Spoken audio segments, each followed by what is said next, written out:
नमस्कार. महाराष्ट्र राज्याचे उपमुख्यमंत्री अजितदादा पवार व माळेगाव नगरपंचायतीचे राष्ट्रवादी काँग्रेस व जनमत विकास आघाडीचे गटनेते जयदीप दिलीप तावरे यांच्या मार्गदर्शनात माळेगाव नगरपंचायतीचा कारभार सुरू झालाय.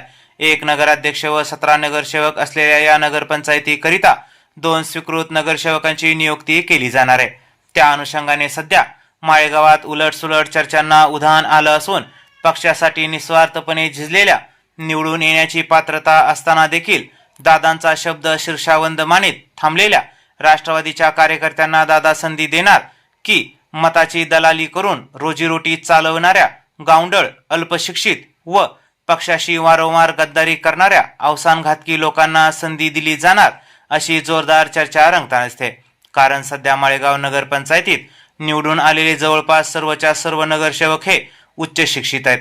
मात्र दुसऱ्या बाजूला मताचा बाजार मांडून मांडवली करून लोकशाहीला काळीमा फासत स्वतःचा घर प्रपंच चालवणाऱ्या अल्पशिक्षित संधी साधूंनी गुडघ्याला बाशिंग बांधलं असून ते गावभर स्वीकृत नगरसेवक झाल्याच्या आविर्भाव आणत फिरताना दिसतात.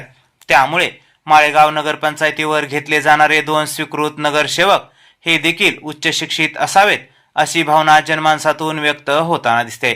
जेणेकरून त्यांच्या ज्ञानाचा, बुद्धिमत्तेचा, कार्यकर्तृत्वाचा व कार्यकुशलतेचा फायदा जनकल्याणासाठी होऊ शकेल.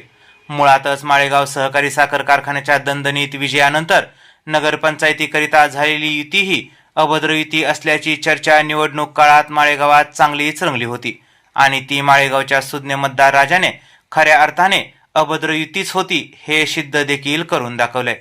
त्यामुळे किमान आता तरी स्वीकृत नगरसेवक नियुक्त करताना अजितदादा पवार नेमकी काय भूमिका घेणार? पक्षातील निष्ठावंतांना डावलून कायम विरोधात भूमिका घेत मतांची दलाली करून आपला घर प्रपंच चालवणाऱ्यांना संधी देणार की राष्ट्रवादीच्या निष्ठावंतांना व आपल्यावर भरभरून प्रेम करणाऱ्या कार्यकर्त्याला संधी देऊन राष्ट्रवादी काँग्रेस एकसंघ ठेवण्यासाठी पुढाकार घेणार, हे पाहणं औचित्याचं ठरणार आहे. असो, सध्या तरी अजितदादा पवार स्वीकृत नगरसेवक निवडताना माळेगावात अभद्र युतीमुळे झालेले दुष्परिणाम डोळ्यासमोर ठेवून पक्षातील निष्ठावंतांना संधी देतील, अशी चर्चा रंगताना दिसते. मात्र माळेगावकरिता 2 स्वीकृत नगरसेवक निवडण्याचा सर्वस्वी अधिकार अजितदादा पवार यांच्याकडे असल्याने भविष्याच्या गर्भात नेमकं दडलंय तरी काय, हे पाहणं देखील आपल्याला औचित्याचं ठरणार आहे.